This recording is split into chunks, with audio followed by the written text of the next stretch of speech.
એલર્ટિંગ સેવાઓ પરિચય માહિતીનું ઉત્પાદન રોજબરોજ વધતું જાય છે. વપરાશકર્તાને પોતાની જરૂરિયાત મુજબ નવીનતમ માહિતી સમયસર મળી રહે તે સુનિશ્ચિત કરવા માટે લાઇબ્રેરીઓ એલર્ટિંગ સર્વિસ પૂરી પાડે છે. આ સેવાઓ મુખ્યત્વે CAS અથવા તો SDI પર આધારિત છે. સરળ ભાષામાં વપરાશકર્તાને નવી માહિતી કે પ્રકાશનો અંગે સમયસર ચેતવણી તથા સૂચના આપવી. વ્યાખ્યા જોઈએ તો alerting service are those information service which keep the user informed of the latest developments in their field of interest by providing timely intimation about new documents, articles, reports or other material. લક્ષણો જોઈએ તો timely information જે તાજી માહિતી ઝડપથી પહોંચાડે છે. User oriented એટલે કે વપરાશકર્તાની જરૂરિયાત મુજબ માહિતી આપે છે. રેગ્યુલર અપડેટ્સ એટલે કે સમય અંતરે અપડેટ પૂરી પાડે છે. ડિફરન્ટ ફોર્મેટ જેમાં પ્રિન્ટેડ લિસ્ટ, ઈમેલ, ન્યૂઝલેટર તથા RSS ફીડ્સના સ્વરૂપે હોય છે. સબ્જેક્ટ કવરેજ તો વિષય આધારિત છે.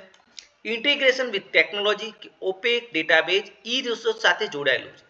એલર્ટિંગ સર્વિસના પ્રકારો જોઈએ તો કરંટ અવેરનેસ સર્વિસ જેમાં વપરાશકર્તાને તાજા પ્રકાશનો, જર્નલ્સ, રિપોર્ટની સૂચિ પૂરી પાડે છે. ઉદાહરણ તરીકે નવા પુસ્તકોની યાદી, તાજા જર્નલ ઇસ્યુઝ. SDI જેમાં વ્યક્તિગત આધાર પર માહિતી પહોંચાડે છે.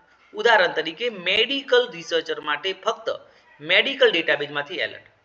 ન્યૂ અરાઇવલ લિસ્ટ તથા બુલેટિન જેમાં લાઇબ્રેરીમાં આવેલા નવા પુસ્તકો, જર્નલ્સ તથા થીસીસની યાદી પ્રકાશિત કરે છે. ટેબલ ઓફ કન્ટેન્ટ સર્વિસ એટલે કે તાજા જર્નલ અંકના વિષય સૂચિ તથા વપરાશકર્તાને મોકલવું.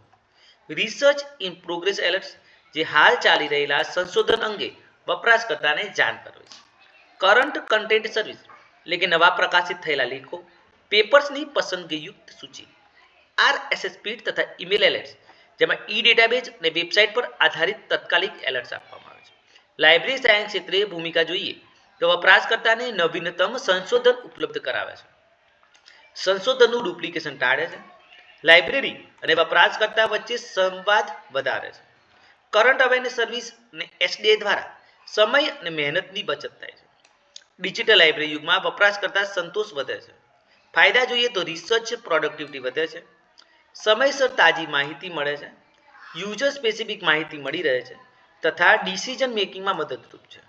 મર્યાદાઓ જોઈએ તો દરેક વપરાશકર્તાની જરૂરિયાત સમજી શકાય તે જરૂરી છે. વધુ એલર્ટ તથા ઇન્ફોર્મેશન ઓવરલોડ. સબસ્ક્રિપ્શન આધારિત સેવાઓ ખર્ચાળ છે. ડિજિટલ ડિવાઇડ એટલે કે દરેક પાસે ઇન્ટરનેટની સુવિધા નથી. નિષ્કર્ષ જોઈએ તો અલર્ટિંગ સર્વિસ લાઇબ્રેરી સાયન્સ ક્ષેત્રે એક મહત્વપૂર્ણ સેવા છે જે વપરાશકર્તાને નવીનતમ, સંબંધિત અને સમયસર માહિતી આપે છે. તેમાં current awareness service, SDI, table of content, new arrival list, RSS feed જેવી સેવાઓનો સમાવેશ થાય છે. લાઇબ્રેરી સાયન્સ વ્યવસાયિકો માટે આ સેવાઓ વપરાશકર્તા સંતોષ અને સંશોધન વિકાસ માટે અગત્યની સેવા છે.